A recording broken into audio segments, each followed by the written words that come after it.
क्या आपको पता है कि आइडेंटिकल इंजरी और आइडेंटिकल सर्जिकल प्रोटोकॉल होने के बाद भी दो पेशेंट का functional recovery rate drastically different क्यों होता है?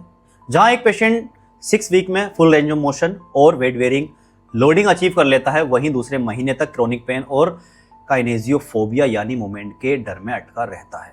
यह फर्क उनके स्ट्रक्चरल टिश्यू डैमेज या दवाओं में नहीं, बल्कि उनके न्यूरोबायोलॉजिकल रिस्पॉन्स और कॉग्निटिव माइंडसेट में होता है। तो हेलो फ्रेंड्स, मैं मोहम्मद गुलाम ज़ोहर सीनियर फिजियोथेरेपिस्ट के तौर पर अपनी क्लिनिकल प्रैक्टिस में मैंने अक्सर देखा है कि रिहेबिलिटेशन में सारा फोकस बायोमैकेनिक्स, टिश्यू रिमॉडलिंग और फार्माकोलॉजी पर ही रहता है। लेकिन मॉडर्न साइंस, मेडिकल साइंस ये साफ दिखाती है कि रिकवरी सिर्फ एक मैकेनिकल प्रोसेस नहीं है, ये डीपली गवर्न होती है बायोसाइकोलॉजिकल मॉडल और सेंट्रल नर्वस सिस्टम के परसेप्शन से।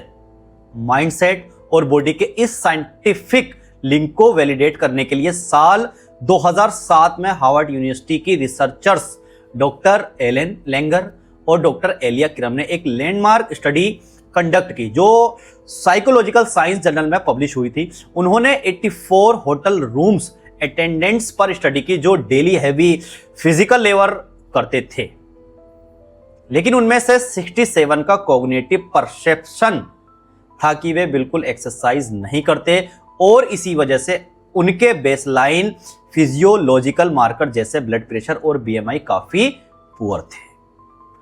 रिसर्चर ने उन्हें दो कोहोर्ट में स्प्लिट किया। इंटरवेंशन ग्रुप को वैज्ञानिक तरीके से एक्सप्लेन किया गया कि उनका डेली वर्क सर्जन जनरल को एक्टिव लाइफ स्टाइल क्राइटेरिया को फुलफिल करता है, यानी उनके कॉग्निटिव फ्रेम को ये सिर्फ थकान भरा काम से बदलकर ये एक स्ट्रक्चर वर्कआउट है कर दिया गया। कंट्रोल ग्रुप को कोई फीडबैक नहीं दिया गया। 4 वीक बाद बिना उनकी डाइट, वर्कलोड और डेली रूटीन में कोई बदलाव किए इंटरवेंशन ग्रुप में स्टैटिकली सिग्निफिकेंट रिडक्शन देखे गए। उनका सिस्टोलिक ब्लड प्रेशर ड्रॉप हुआ, बॉडी फैट परसेंटेज घट गया और waist to hip ratio improve हुआ। सिर्फ एक कॉग्निटिव रीफ्रेमिंग ने उनकी सिस्टमिक फिजियोलॉजी और फिजिकली अल्टर्ड कर दिया।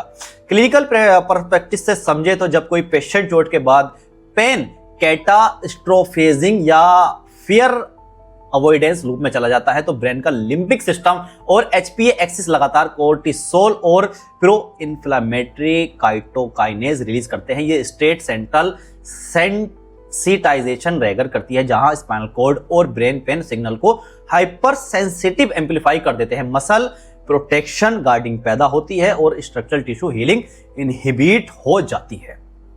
वहीं जब पेशेंट का माइंडसेट एक्टिव इंटरनल लोकस को कंट्रोल पर शिफ्ट करता है, तो डिसेंडिंग इनहिबिटरी पाथवे एक्टिव होती है, एंडोर्फिन और डोपामिन रिलीज होते हैं और नेचुरल एनाल्जेसिया प्रोवाइड करते हैं और ऑटोनोमिक नर्वस सिस्टम को सिंपैथेटिक स्टेज से निकालकर पैरासिम्पैथेटिक टिश्यू रिपेयर मोड में ले आते हैं।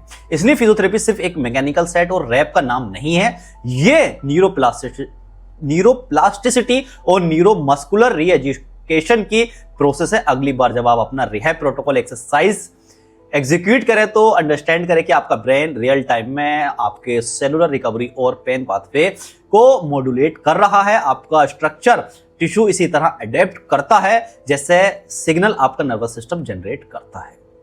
अगर आप किसी चोट, सर्जरी या पुराने दर्द से उबर रहे हैं तो एक्सरसाइज के साथ साथ अपने दिमाग को सही दिशा में रखने के लिए हमेशा एक बात याद रखें, एक्सरसाइज को सजा नहीं रिबिल्डिंग समझे। जब आप फिजियोथेरेपी के सेट या वर्क कर रहे हैं तो ध्यान भटकाने के बजाय इस पर फोकस और मसल और जॉइंट्स के मूवमेंट पर ध्यान रखें। दिमाग को एक सिग्नल दें, यह मूवमेंट आपकी ताकत को वापस ला रहा है।